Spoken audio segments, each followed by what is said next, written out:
should be good to go. Are you good to go? Yes. All right. Welcome everyone to the second to final pre-tournament press conference of the day. We're joined by recently turned professional Gabby Ruffels. Gabby, welcome and thank you so much for taking the time with us. What were your thoughts coming into this week, if you can just wrap it up into a couple of sentences? Yeah, I mean, I feel like it's been kind of a long time coming. It was kind of a lot of work getting everything sorted to come here. I received the exemption, sponsored exemption, I think a month and a half ago, and when I was still an amateur. So I kind of had to decide what I wanted to do, play as an amateur or play as a pro. So that whole process was a little bit challenging, but I'm happy with my decision and really excited to be here and excited to tee it up on Thursday. And how has that been, just hearing so many of your friends and your family giving you love and support this week? It's been awesome. I've been receiving so much support from even people outside of my friends and family, so it's been awesome, as I said, and I just can't wait to tee it up tomorrow. Have you prepared any differently for this event, being a pro playing this event, or have you just been sticking to your game? Definitely sticking to my game and sticking to what I know works for me. And I feel like there's no reason to really change things up. I've been able to have some success last year playing in a couple pro events, so nothing changes. I guess the title. I don't have a parentheses AM next to my name, so that's about it. I think I forgot to remind, for those who are watching, if you have any questions, please feel free to raise your hand or type in our chat function that you have a question and we'll call on you. But before that, I think I have a question about this week. There's a lot of surprises, including Annika being here. How did you feel about that, and do you hope to play with her this week? I mean, I think everyone wants to play with her this week. She's the greatest of all time, and it's really cool to just kind of see her walking around. I saw her on the range a couple of days ago, and yeah, I was kind of starstruck, to be honest. She came up to me actually this morning because I had played in her events, because I played in her Annika Intercollegiate at USC. So she came up to me and said hi, and she was awesome, and I got a picture with her, so it was really cool. And what would you say is your goal for this week, other than, of course, to win, but what would you say is a good goal for you? Yeah, I mean, I don't really set goals. I just like to be out here. I just kind of always feel like I'm learning when I'm testing my game against the best in the world. Just go out there, and I feel like you can't really control how you do, so just go out there and try and play my best and just have a lot of fun doing it. I think we have a question from Beth Ann. Oh. Hey, Gabby. Hello. Hello. How are you? Good. You have a lot of professionals in your life. What's the best advice you've gotten about becoming a pro? I guess, like as I said before, From a professional. Yeah, I guess just kind of keeping everything the same. I've been able to do well in a couple past pro events, so nothing really changes except that, I'm not playing for USC anymore, and I'm out here, playing as a pro. So kind of keep everything the same. Know that you're good enough to be out here, and trust yourself, and have fun out there.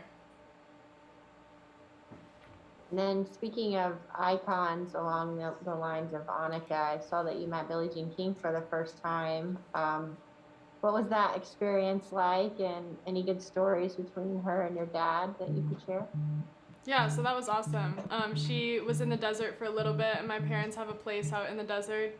So she reached out to my dad and said that, she wanted to come over and say hi, and apparently she's been following both mine and my brother's golf career, so that was really cool, and just getting to meet her again, I was starstruck.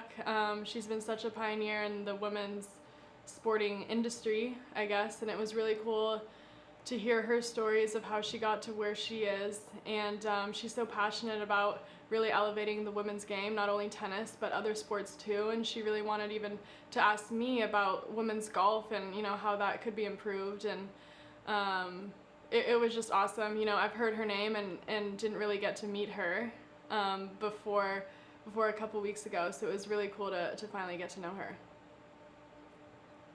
Oh, and just one follow-up. What did you tell her when she asked how women's golf could be improved? What was your idea? What was her idea? No, yours. She was asking you for ideas, I thought, maybe. That's what you said. Yeah, I mean, yeah, good question. She was just basically, she wasn't really asking me about ideas. I guess she was just asking me more about like how kind of the day-to-day is done and what it's kind of like out there, because she had never really, she was never really a part of the golf scene. She's more a part of the tennis scene. So, but she was great. She asked me if I ever, needed any help or wanted to ask any questions, feel free to reach out anytime. So it was really cool to get to know her. Thank you. Mm-hmm. We have a question from Amy Rogers. If Amy, you'd like to unmute yourself. Hi, Gabby. I was just curious, as you make your pro debut this week, in your mind, what would be a successful week for you? Successful week for me. As I said before, I kind of don't really set goals. I feel like that's kind of out of your control. Just kind of sticking to my game plan, going through my processes. Obviously, I'm going to be a little bit nervous. It's a big change. It's exciting. And, if I can just be proud of myself at the end of the week and, go out there and compete well and have a great attitude, then I feel like I'm doing pretty good. So, obviously the result you can't really control. So, just excited to get out there. Just a quick follow-up to that. You said you feel like you will be nervous there on that first tee. What from your amateur experiences will you lean on in that moment to help you battle those nerves? Yeah, I think just the past experiences I've had. I've been on the first tee before, and I've played in the U.S. Open, and I've been able to play in the ANA, British Open. So those past experiences last year have definitely helped me in those circumstances. But even though I'll be nervous, I'll be excited. A lot of that will be excitement too. It's one of the most exciting things I feel like right now in my life. So as I said before, I can't wait to get out there. Thank you. All right, talking about excitement, a couple of weeks ago you also met Jason Day, I think. I saw on your Instagram. How was that experience and how did that even happen? Yeah, so he was in the desert. He usually does like his preseason work in the desert, and he plays out at the Vintage Club, which is like 10 minutes away from where my parents live. And he's really good friends with my brother. So they played the Zurich Classic together a couple years, and maybe about 2-3 years ago. So he's been a great mentor to my brother, and they kind of invited me out, and I was pretty starstruck again. But no, he was awesome. I couldn't say any more, I guess, nicer things about him. He really gave me the time of day, and I got to know him well, and I feel like if I ever need anything, I can reach out to him, which is pretty cool. And it's cool to, kind of meet someone that you idolize so much and that you watch on TV all the time. And you spent a lot of your time in the land down under, but then you were born in Orlando. Mm-hmm. How is that to be able to play your first tournament as a professional in the home state?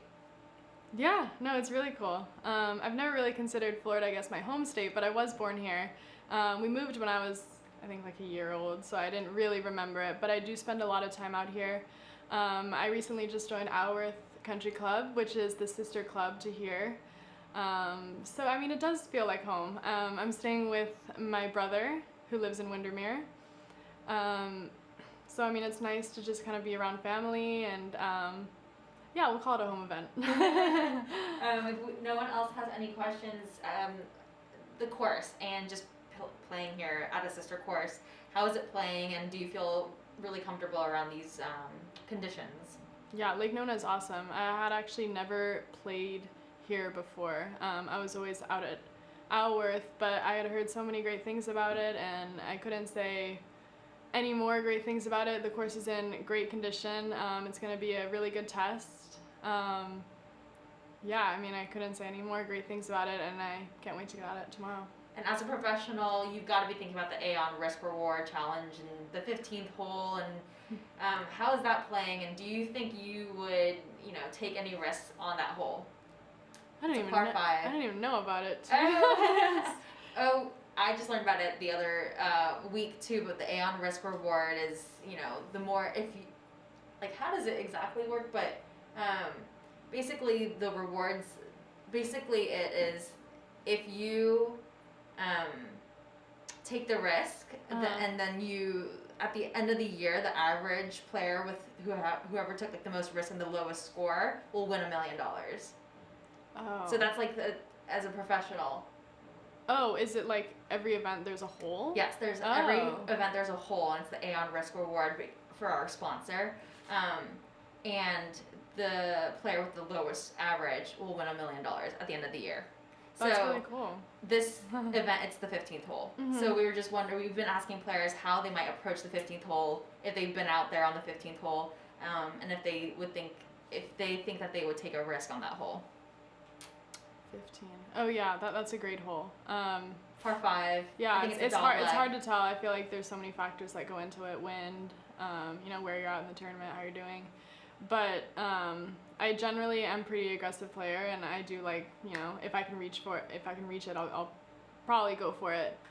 But yeah, I mean, I guess it just depends on a lot of things. Right. But probably more often than not, I'd probably go for it. Right. We love how all the players have been answering that they are a risk taker. We love that. And then if anyone doesn't have any questions, or does Julia Pine have a question? Julia, if you'd like to unmute yourself.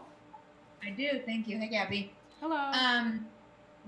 Knowing that you're going to need to kind of build a schedule now as a professional, can you just talk about what will be upcoming? I know you're in ANA. I assume you'll try to qualify for the Women's Open. Just a few of those kind of landmarks for us.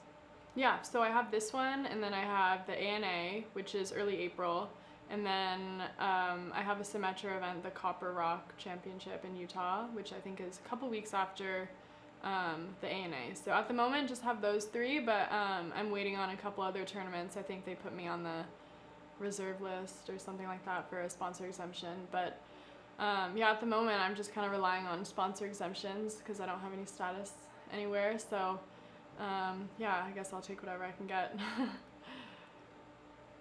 Awesome. Thanks. Okay. If no one has any questions, the last one I will ask is the Nike family. How has that been? Have you been feeling a lot of support from the Nike family ahead of this week? Yeah, it's been awesome. I just joined with them maybe like a week ago, so it's still all new, but it's super exciting. I feel like for a young golfer, you kind of look up to Nike athletes, not even in golf, but in all sports. So it's an honor to be a part of their family. And even with my brother, I've kind of been around it, but it's cool for myself to actually have it. So yeah, I'm looking forward to the partnership with them. Well, thank you so much, Gabby, for taking the time with us, and good luck this week. Thank you. All right, everyone, just a heads up, we will be keeping the Zoom on for the Annika press conference coming up at 2:30, so you can stay on if you would like to stay for that. Thank you.